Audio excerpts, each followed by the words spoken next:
છોટાઉદેપુર લોકસભાના ઉમેદવાર જસુભાઈ રાઠવાએ આજે પાદરા વિધાનસભામાં ચૂંટણી પ્રચાર કર્યો હતો, જેમની સાથે પાદરાના ધારાસભ્ય ચૈતન્યસિંહ ઝાલા સહિત ભાજપના કાર્યકર્તાઓ, હોદ્દેદારો ખાસ હાજર રહ્યા હતા। સેવાસી, અંપાળ, ગોરિયા, સાધી, વડુ સહિતની અલગ અલગ જિલ્લા પંચાયત વિસ્તારોમાં ચૂંટણી પ્રચાર યોજવામાં આવ્યો હતો, જ્યાં સાધી ગામમાં ફટાકડા ફોડી ગોળાબગી સાથે રેલી યોજી હતી, જ્યાં સાધી ગામના આગેવાન ભાસ્કર પટેલ સહિત ભાજપના કાર્યકર્તાઓ ખાસ હાજર રહ્યા હતા।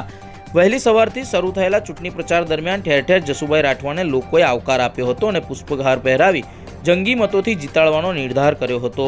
ચૂંટણી પ્રચાર દરમિયાન પાદરાના ધારાસભ્ય ચૈતન્યસિંહ ઝાલાએ પણ ભાજપ સરકારે કરેલા પ્રજા માટેના કામો પ્રજા વચ્ચે મૂકી લોકોને વિકાસના વેગને આગળ વધારવા માટે અપીલ કરી હતી, જ્યાં ઉમેદવાર જસુભાઈ રાઠવાએ પણ વડાપ્રધાન નરેન્દ્ર મોદીની વિકાસ ગાથાને આગળ વધારવા માટે સહયોગ આપવા અપીલ કરી હતી, જ્યાં ઠેર ઠેર યોજાયેલી રેલી અને સભાઓમાં લોકો મોટી સંખ્યામાં ઉમટી પડ્યા હતા।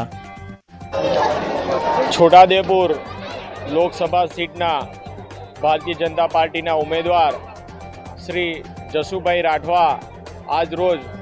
પાદરા વિધાનસભાના પ્રવાસે છે। આજ રોજ ચૂંટણી પ્રચારમાં શ્રી જસુભાઈ રાઠવાનો ચૂંટણી પ્રચાર એ સેવાસી, અંપાળ, ગોરિયાદ, સાધી અને વડુ ગામે કરવામાં આવેલો છે, જેમાં સૌ મતદારો, નાગરિકોનો ખૂબ જ ઉત્સાહ જોવા મળ્યો છે।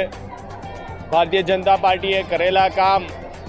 ડબલ એન્જિનની સરકારે કરેલા કામ અમે સૌ કાર્યકર્તાઓએ જનતા સમક્ષ મૂક્યા છે અને જનતાએ પૂરો વિશ્વાસ ભારતીય જનતા પાર્ટીના ઉમેદવાર શ્રી જસુભાઈ રાઠવાને જીતાડવા માટે અપાવ્યો છે અને ખૂબ જ શાંત, સરળ સ્વભાવના ઉમેદવાર એ આવતીકાલે સાંસદ બનવા જઈ રહ્યા છે, તેનો પણ મતદારોએ અમને વિશ્વાસ અપાવ્યો છે।